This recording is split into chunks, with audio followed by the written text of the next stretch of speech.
Good morning, everyone. Welcome.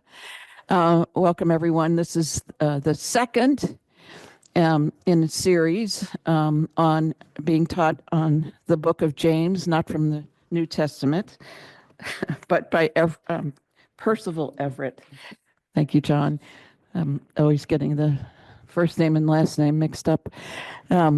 So let's begin with a time of prayer.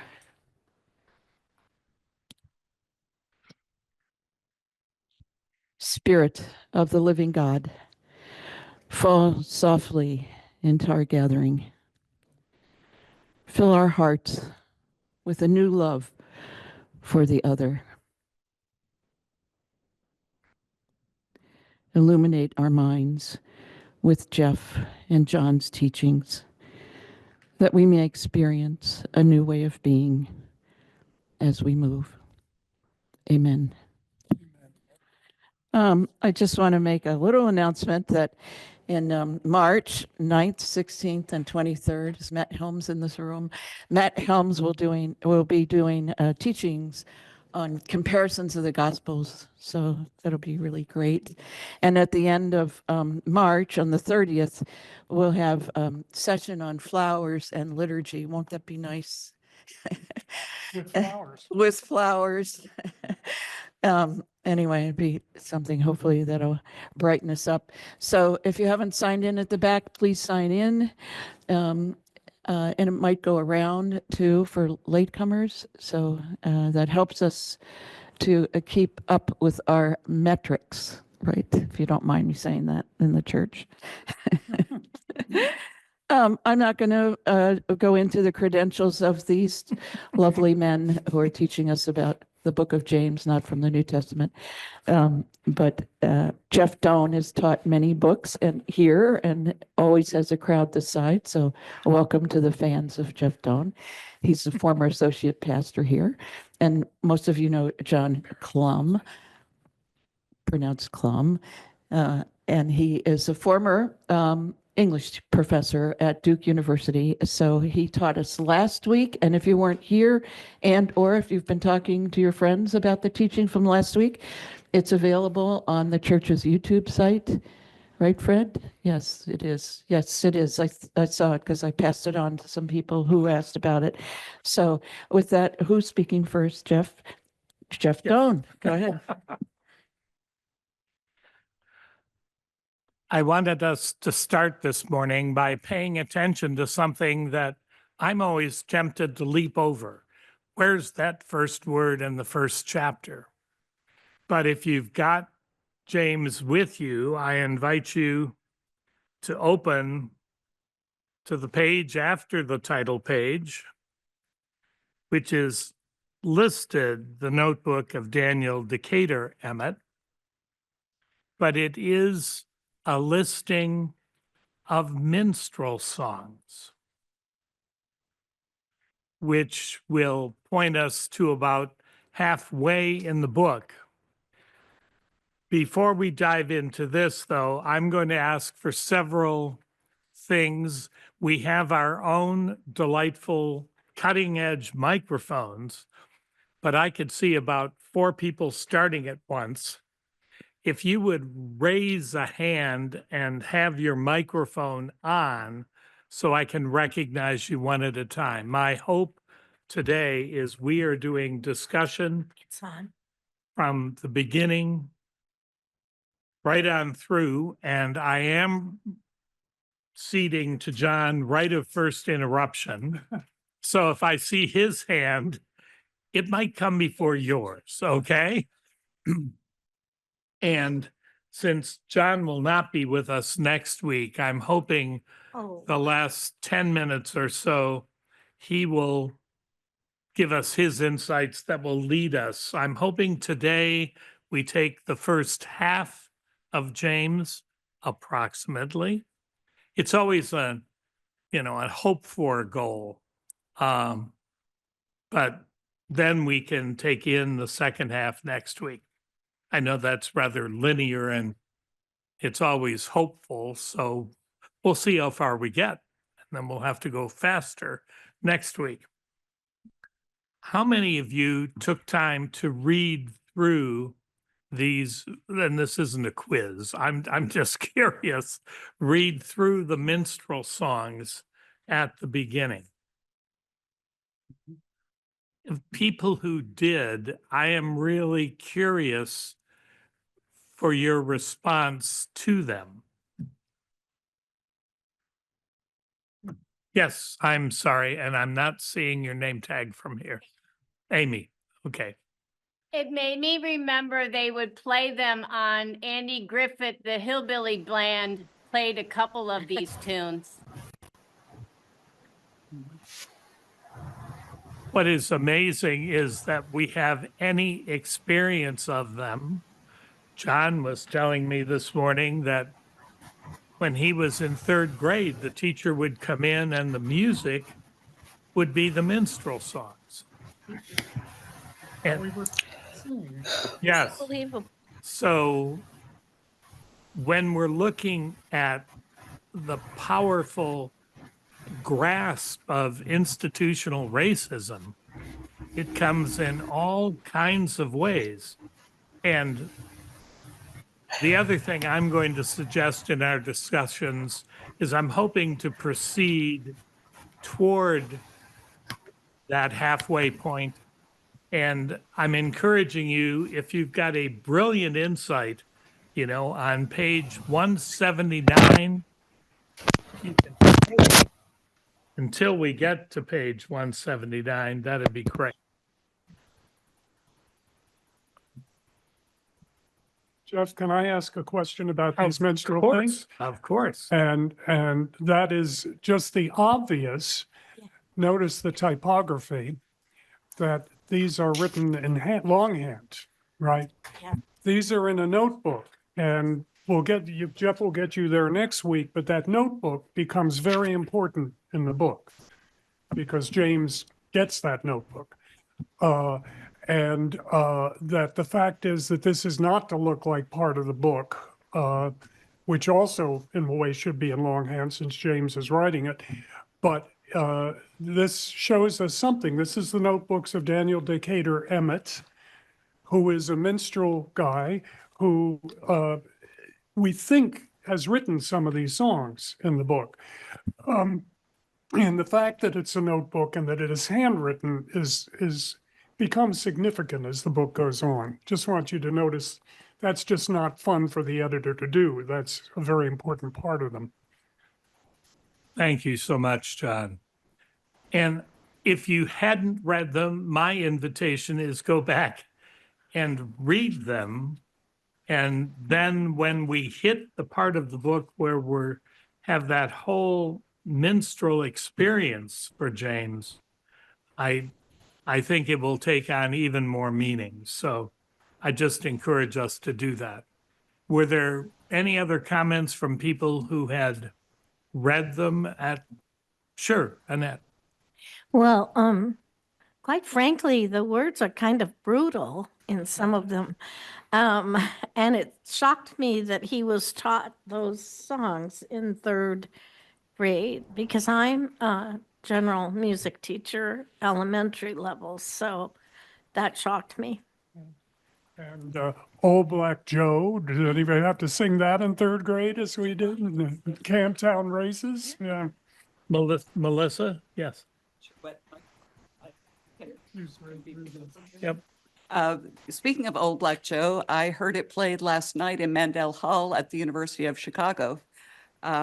They were doing the Charles Ives sesquicentennial, and there were scholars from Indiana University and so on. And he samples a lot of American folk music in his songs, and as well as there was a composer, George Walker. They performed his piece called Folk Songs for Orchestra.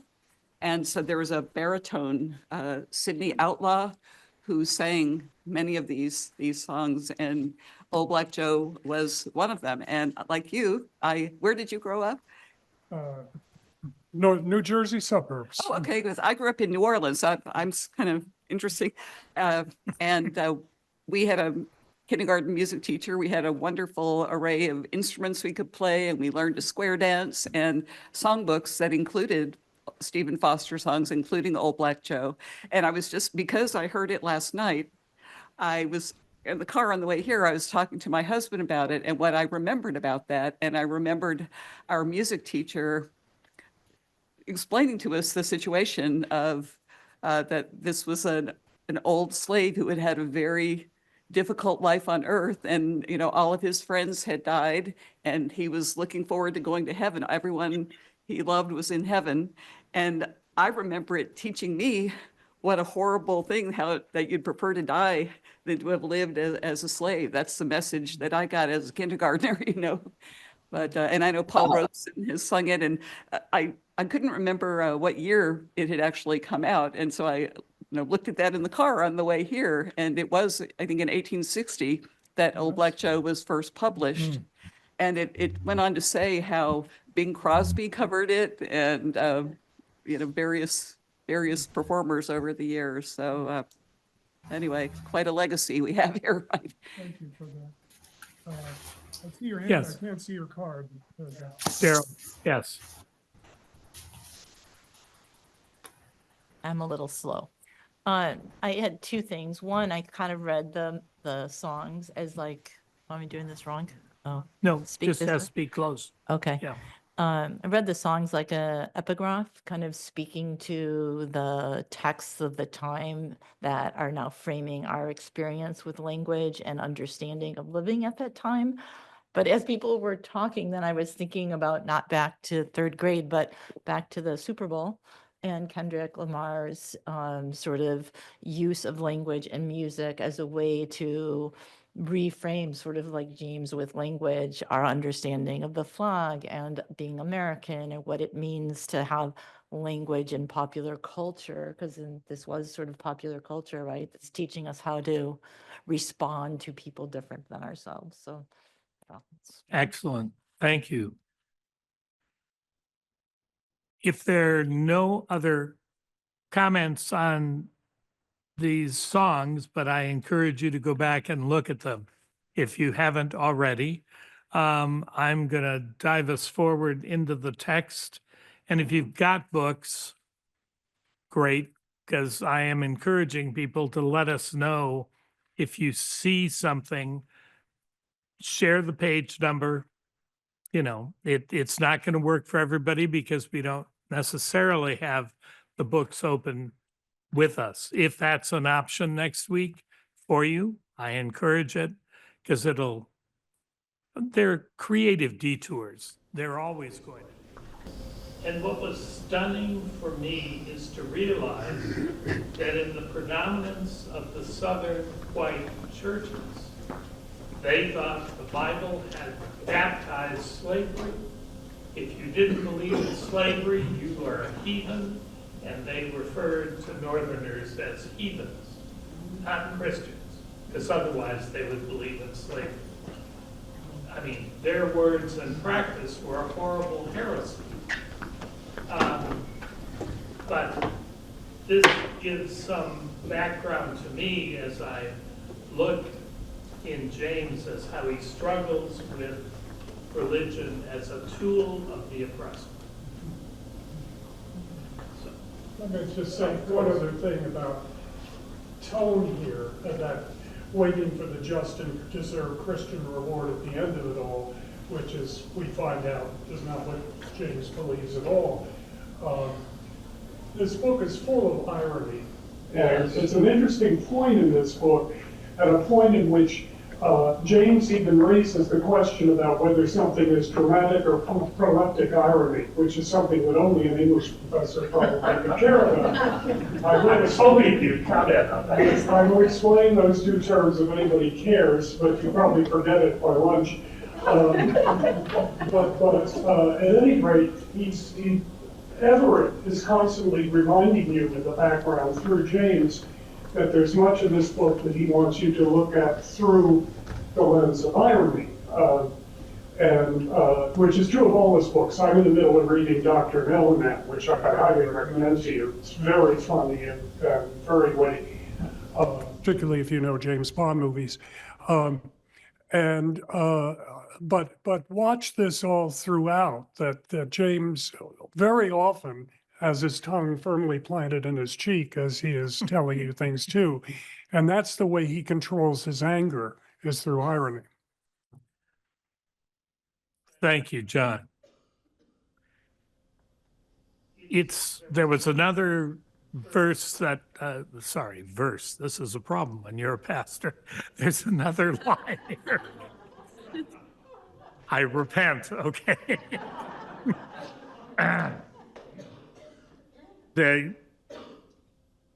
When we see James in the judge's study, and I'm not sure what we're going to do with the language when he is speaking slave speak, which of course he ends up teaching the children how to speak so that they would stay safe. But this question, and John's having raised it, of irony for his later life, he asks on page 12, what am I going to do with a book? He's surrounded by books. And then he creates a book, and he dreams with all these amazing authors. So at the beginning, we're setting up some very interesting tensions. And I appreciate that. Back to you, John. Well, just to say, that's an interesting sentence and a very important sentence, because it's the first time we see James acting to white people, as he has to do throughout. But if you read it, he says, I laughed. What am I going to do with a book? She laughed too. And I think what's important here is there are two different laughs, that James is laughing, one at the idea of that, and two laughing because he's read the darn books, right? Yes. And she's laughing because she realizes how silly it is that she would think he was reading a book. So you have a very ironic situation there. And that, I think you've got to watch sort of those directions as they go through the book. Sorry. No, please do not apologize. You were given right of first interruption. I wish I got that at home. Very good. I could say amen, but then I'd be in trouble.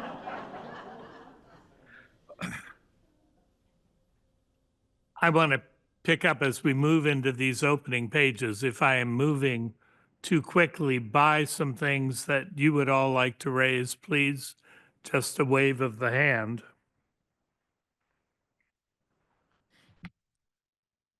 There was another key sentence. Yeah, I got it this time. On page 21, safe movement through the world depended on mastery of language. He doesn't wait a long time to name probably the overriding theme in my perspective of the book, which is the various ways that language functions and his efforts to coach children, because you live in fear of white folk and you want to navigate with them as best you can, and language is essential. And no matter the number of times I've gone back to James, it is crucial. And helping me, because I'm one of those entitled, English as a first language people, to think about our whole culture with a diversity of languages. And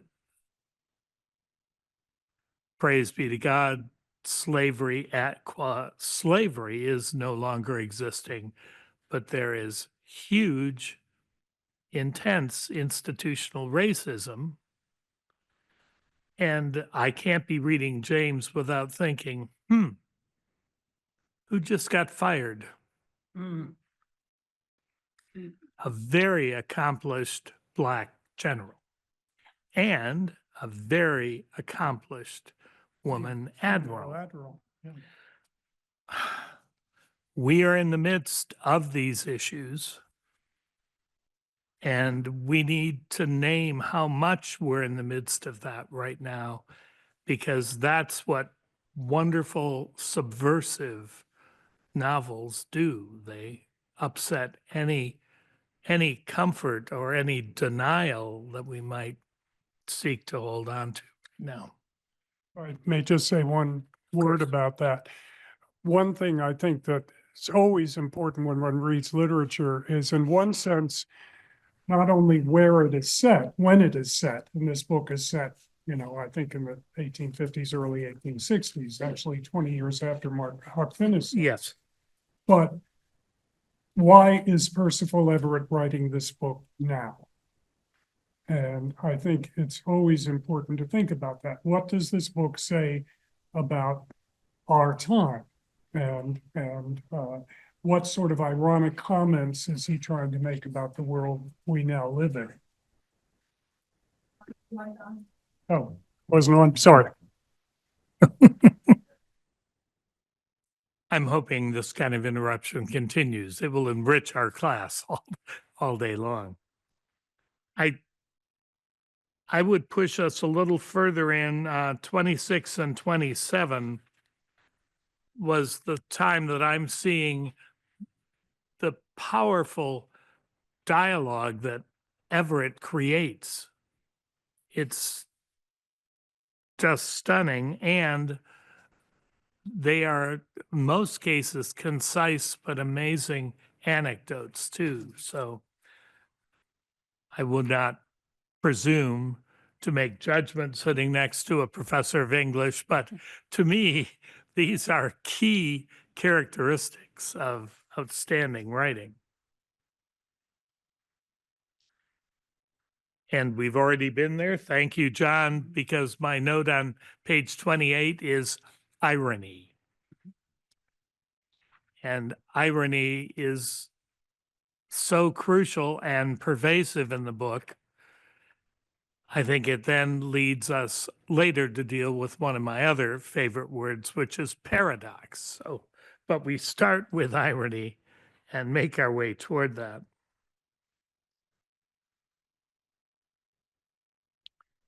The plot weaves in and out with this language, and the first major turn in the plot, I think, is on page 33, where James learns secondhand that he's about to be sold to a man in New Orleans.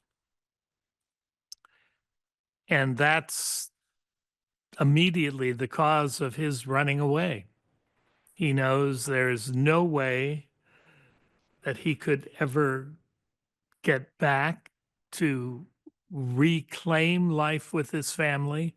And that sets out another massive theme here of that becomes the end goal of all these struggles and travels. Once again, to think of what we enjoy and how family was nothing that could be taken for granted as a slave. Because if you're property, you're bought and sold. And I am very glad that he plants that as firmly in our faces all through the novel. Just want to say a couple of things. It's important, and this has to do with family, because family and race are tied into this book in many ways. Later in the book, you'll find out that there is a place where a forced breeding for slaves, which happened and is just terrific. Huck is Jim's son, which is one form of family. And what family means throughout this novel, I think, is fascinating. But I also think it's very important to remember before we move too far that Jim is very light-skinned. Yes. And this is not brought up in Huck Finn, where Jim is a kind of black-faced character in many ways. But that light skin is, that light skin is important because who are Jim's ancestors, right? Anyway, sorry. No. Great example. Janet. Just have a quick question. In the Huck Finn book, was it also true then that Huck was Jim's son? Did that No. come up? No, They were clearly portrayed as peers there. And what was startling, because I went back to Huck Finn after reading James the first time, there's a very different tone in that opening page. You know, Tom and Huck have crawled out the window and are out there. And of course, Jim's not sleeping in the house. And so that sort of throws them together. But there's a very different tone, which then gets confirmed throughout James, that we're dealing likely generationally, certainly, but and you get this immediately growing sense of his maturity and insight because James is the narrator. And it just reminds us powerfully who is telling the story in any situation. And this makes the two books dramatically different. But thank you, Janet.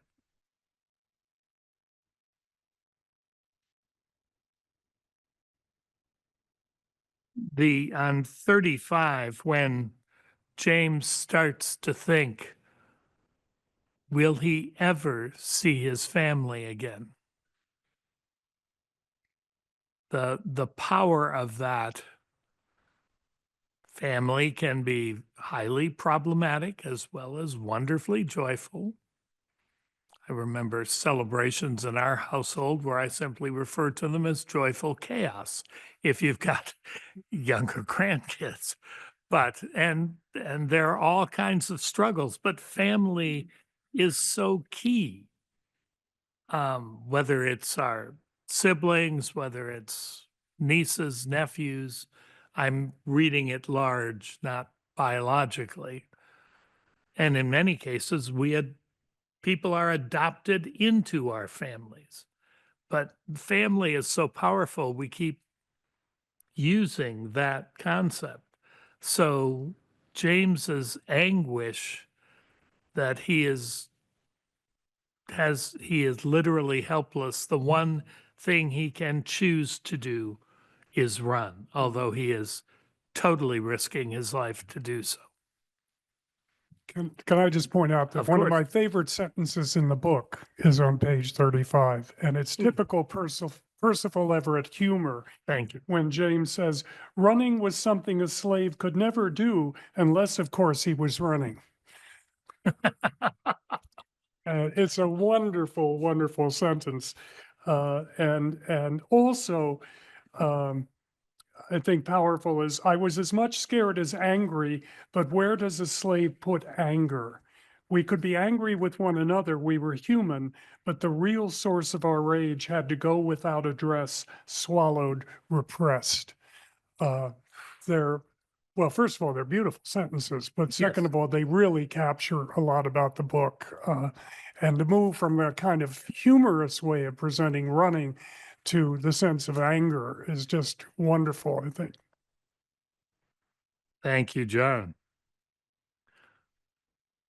Make sure to throw a hand up here. I don't want to bypass. We're dependent upon common wisdom here. So that means everybody sharing when you've got insight. But it was intriguing to me on 42 that it's one of the more illuminating sentences about Huck. He just has a sense one person owns another, and yet you'll look at it in the book as it evolves. Huck begins to claim James as his slave because that means there's some safety for James in all the complexities of this. But it probably comes out of a sense that he's portraying of Huck's naivete, but he knows James and feels, I think, as Everett's conveying it, as a friend. Now we know later that he's James' son. That gives very deep power to this sense of intimacy. And I think Everett is letting us see in this very first reaction of Huck that powerful things are there. We have something from online. Yes. Why do you think that Huck's father is dead so early in James? Why do I think Huck's father is so angry? Is dead so early? Because I think he knows. I think he knows that that Huck is James's son. And there is this frequent refrain of his father beating him. That's right. And I think it's grounded in his knowledge. And as we'll see, there's the awful discovery of the dead father in the Right. And the house floating down the Mississippi. right. Yeah. No, I think it's because of that. And Huck, one drop of black blood and you're black. Yep. And so the father does not see Huck as white. Kathleen, did you have a hand up? Oh, okay. Yes, Mary Ray. I'm a step behind, but I've recently read Master, Slave, Husband, Wife. That title may not be correct, and I bet many of you have read it here. It was a New York Times top book, not last year, but the previous year. And what I learned in that book was how terrible it was for these slaves or enslaved people who were from the mid-Atlantic, or let's say Missouri, to be sent to New Orleans. Because New Orleans was particularly brutal. I think for the women, particularly because that was the real market to sell prime enslaved women for breeding. But I can only imagine for the men, it was particularly violent too, and particularly harsh. Thank you. It's clear from the beginning that there is just this weighted, haunted sense of New Orleans. And you're giving very helpful specifics to why. And that's incredibly important. Got it. Bill, I'm sorry. Did I understand you to say that early in the book, Huck knows that Jim is his father? No, Okay. no, he doesn't know till well Yeah, into the okay. book. We're doing spoiler. I'm sorry. Which I knew we'd be doing. I kept saying, oh, we shouldn't do that. And I thought, there's no pure discussion. That would be purely boring. So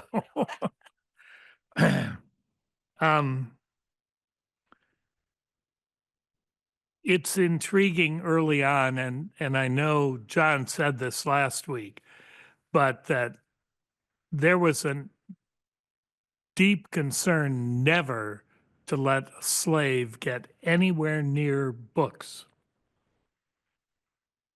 including the Bible, because we control people if we try and keep any sort of source of insight or knowledge from them. So, and it's compounded, and then we'll get to that any slave should both be reading, reflecting, teaching others, or writing. And that of course is the evolution of James's writing, that Everett's whole intent is to have us see this as James's construction as he's learned to read it also gives him some very unique dream material because he is in his dreams encountering figures coming up out of the water, Montesquieu and Voltaire, yes, John Locke, John Stuart Mill. But what's interesting about who he is reading and dreaming about after the snake bites him yes, is he's dreaming about all these people we think of as kind of romantic and early 18th century era philosophers of human freedom, right? John Stuart Mill on liberty and so on, which I think in my day we all had to read as freshmen in college. And yet what he shows through his discussions, his dreamlike discussions with these people, is how limited their view of liberty was in terms of people who are not white. And that they're fine books for white people. And that he has these dream arguments with Voltaire and Locke and so on, that are really fascinating. It's also interesting that Everett assumes a good deal of, and this is a word we're not supposed to use anymore, cultural literacy out of his readers, right? And I even found there were things in this book that I had to go back and look up, that I hadn't read in 100 years or that I didn't know. There's a mention later on of this horrible Dominican, the horrible Dominican is a man who sort of propounded the theory of the sons of Ham in the 1500s. I can give you his name in a minute. I wrote it somewhere in the book. But just refers to it, and then you go, who the heck is that powerful Dominican, that awful Dominican, right? But he assumes Everett is also in there, and Everett is assuming that his audience is very literate and knowledgeable, or if they're not, they're going to have to do a little homework to read the book. yes, Daryl. I have a slightly different interpretation, or maybe I'm just adding to what you were saying in terms of the Go for reason. it. Sorry, the reason of introducing like John Stuart Mill, Montesquieu, and all. Not that they were supposed to be like white centric per se. I mean, they might have been, but that his engagement with them is sort of showing the ways in which the influence of freedom and redefining it and claiming it on terms not solely his own, but building on the potential and going back to that idea of the power of language. That it's not like discarded because they were white men giving us these ideas, but look, I'm engaging with these ideas in my dreams, not assimilating to our interpretation of them, but I have the brain power and the humanness to know what freedom can mean or what I'm desiring it to be that's not limited by them. So I guess I'm not saying it's different. I just think it's such a rich way of thinking about the power of language and the ideas of freedom that Everett is layering into this journey. Yeah, he's claiming Excellent. there's a wonderful passage you'll get to next time, I think, late in the book when James talks about the power of reading. And which is, I think it's such a beautiful passage, and that when you read something, it's yours. And that you claim it for yourself, and no one else needs to know, unless you're in the business of telling them, as I have been, no one needs to know what your personal relationship to the reading is. It's yours. And I think it's a beautiful passage, and it relates, Daryl, to what you're saying, which I absolutely agree with. Yeah. Reading yielding existential moments for the reader. Yes. Sometimes we can get drawn into the language. We start to lose a bit of the plot. We've got James and Huck on the island, and it's in many ways seeming very peaceful. And so I heard distinct echoes of Huck Finn here. But if you're on the run, everything's peaceful as long as there is no sign of other people. I was startled in the book that at the first notion of the sound of the hounds, you could, I started to recoil because that meant threat but even the smoke of the fire from some other source than their own on the island immediately meant they needed to leave.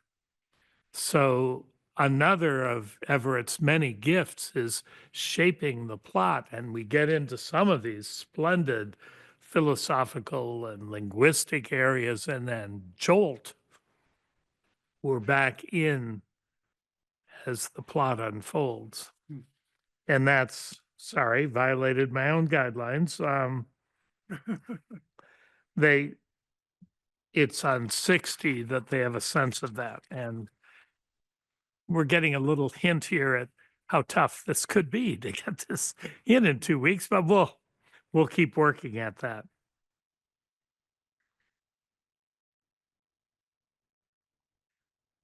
Yes, Annette. I was just thinking, we talk a lot today about being in the moment, but it has an entirely different meaning here in that it's sort of double-sworded, a double sword that you better be in the moment or something really awful could happen to you.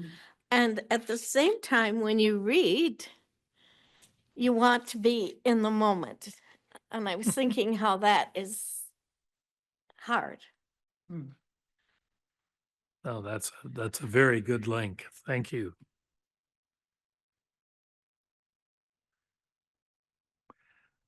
We move on, and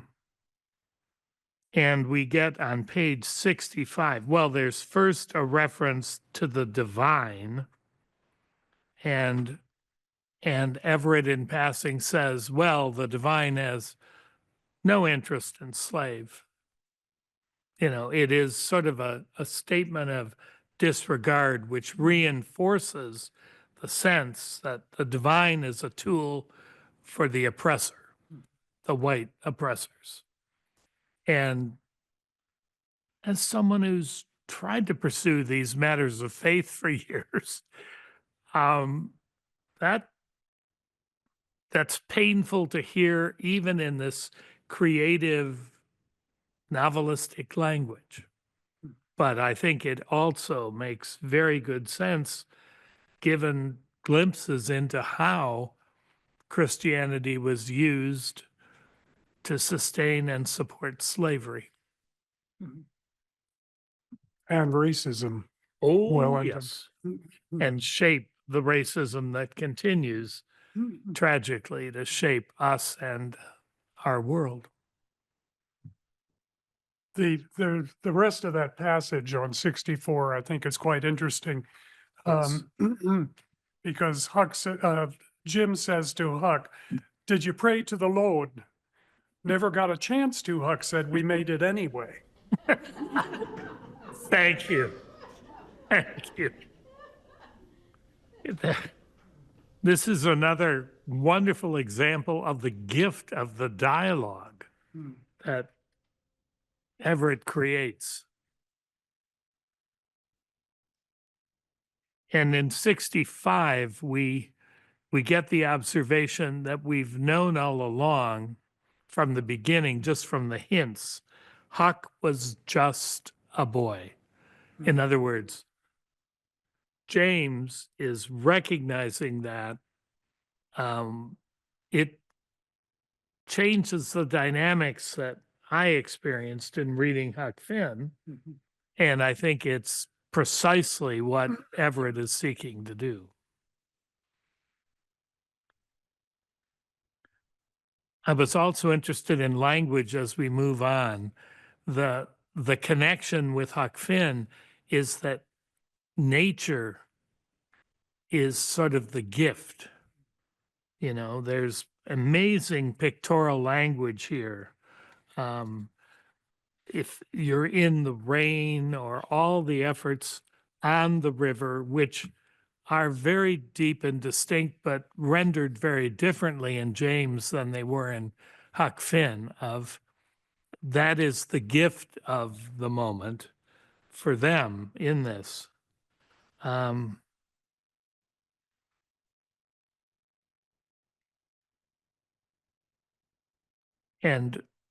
echoes here of the amazing power of reading for James. So he is in his reading, he is being radicalized from the beginning. We can clearly understand why the white slave owners were desperate to keep books, much less any form of reflection, away from slaves.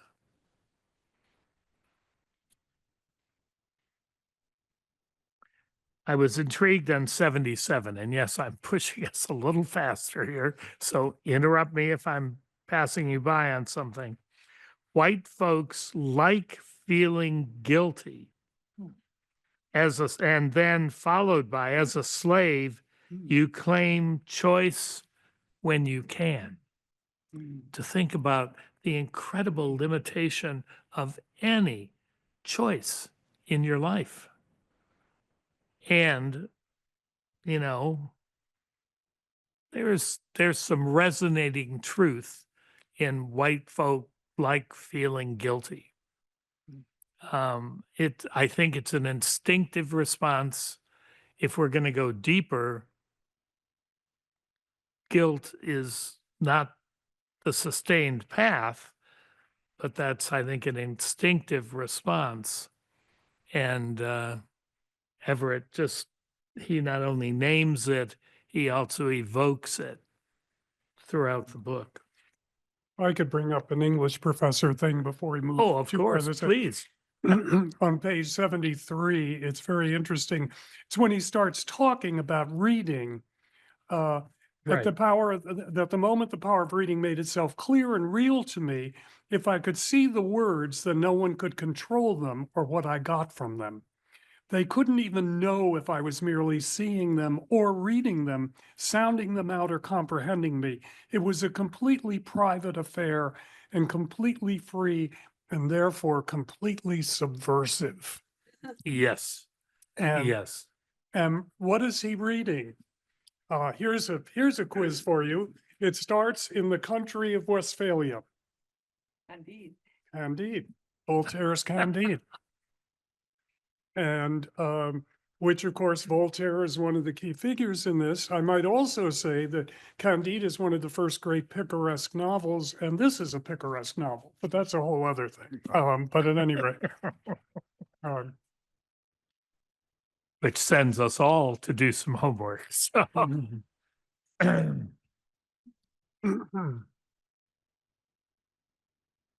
And there's, again, a powerful expression of the dominance of language and how it defines us on page 81 in reference to a slave.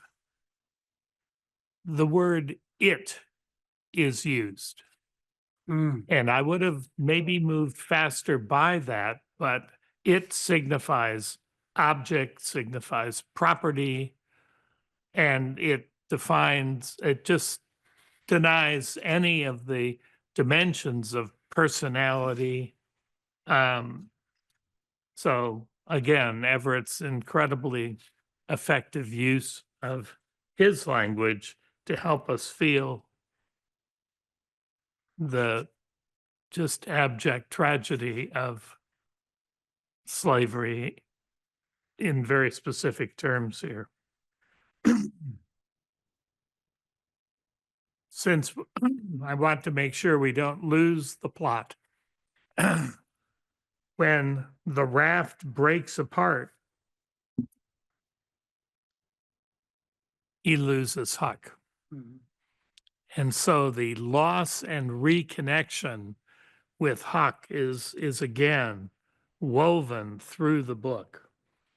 And sometimes there's a choice, and because we're still before the explicit realization that Huck is his son.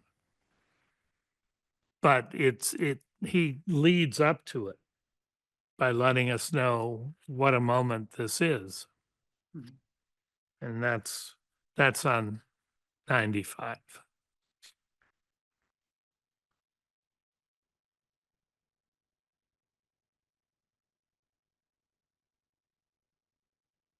I'm sorry, that must have been 85.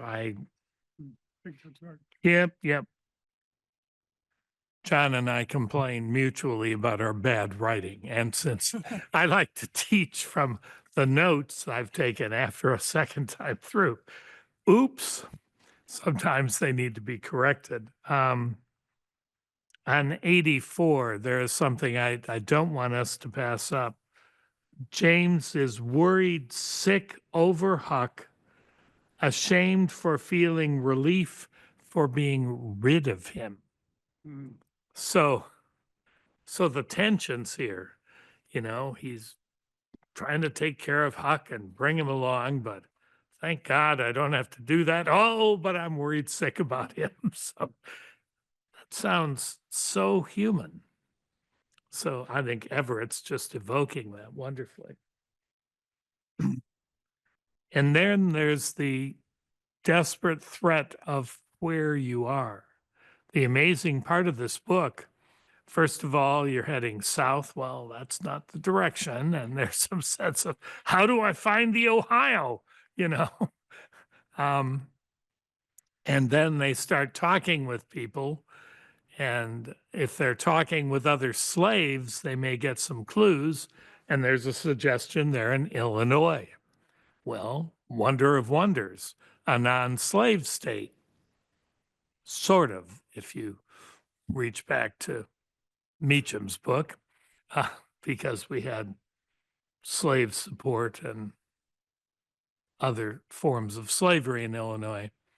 But it meant you might be able to survive. Tennessee, another matter altogether. And so the ambiguity of place in this book, which is just sustained, they're not signs. They're mostly in small towns to avoid even more threat. So that was striking to me. And then you have the discussion of when he bumps into 4 black men. It is fascinating every time we're doing slave speak or otherwise in this book. And of course, the problem when James dreams is he doesn't speak slave speak. And if Huck's awake and hears him, then there's a bit of a crisis right there. Wait, what's happening here? So again, this huge power of language.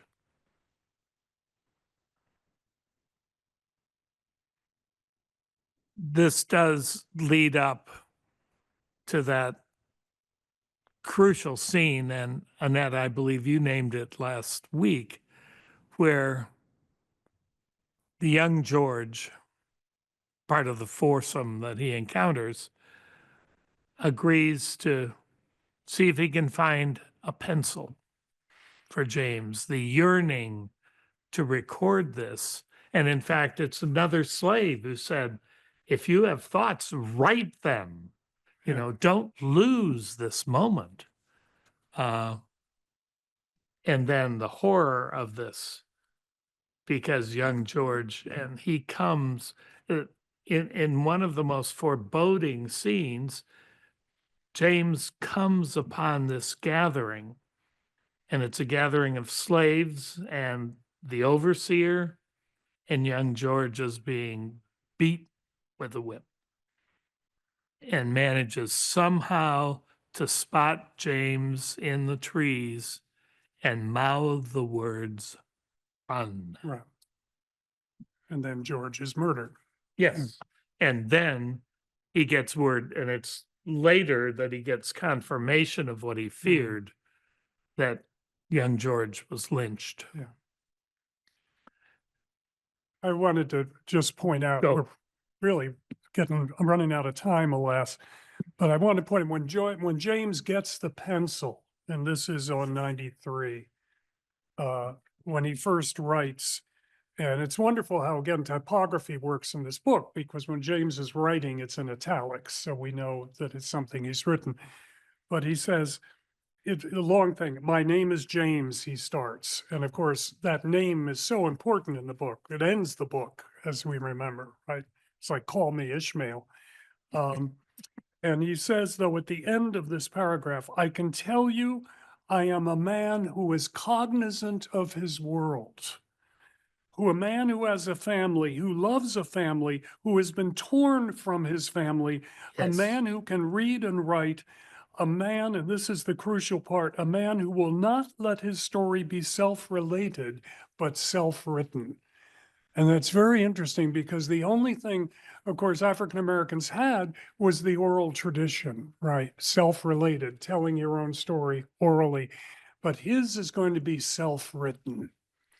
And that gives him a whole different kind of liberation, because writing, of course, is not just writing for yourself. We write to share our writing with other people too. And so we see the beginning of James, not just as a thinker, not just as a reader, but as a writer. Yes. And really, really crucial moment in his development. One of my notes says, and clearly from the book, James wrote himself into being. 93, yeah. So the power of that. Two things I want to see. I think maybe we're going to get this far. I know the load is heavy for next week. I won't be around to interrupt, so. Well, no. So that's why the second thing was to get any remaining comments you have, since we won't get them next week. I think I've said during the day, I think what I need to say about this book. I'm very conscious in reading not just of the story, but of the surface, that is, of what the writer does, because I'm in part a writer. And it's important just to watch that language, because Everett is so precise with language in all kinds of ways. And many times, if you see one of those wonderful complex sentences, I must read it aloud, because his sentences are beautiful. And that's the main thing I've mentioned, is in talking about the meaning of this book, also think about the beauty. I mean, it's a horrible story in many ways, but it's a beautifully written story. And so I'd keep that in mind. I'm sorry I can't be with you next week. I'm going to be in New York seeing lots of theater. So you're not too sorry. Not too sorry. So anyway, I wish I could be here. I'll watch it online. Thank you. Thank you. And we've got a couple of minutes if they're concluding comments. I won't push us further.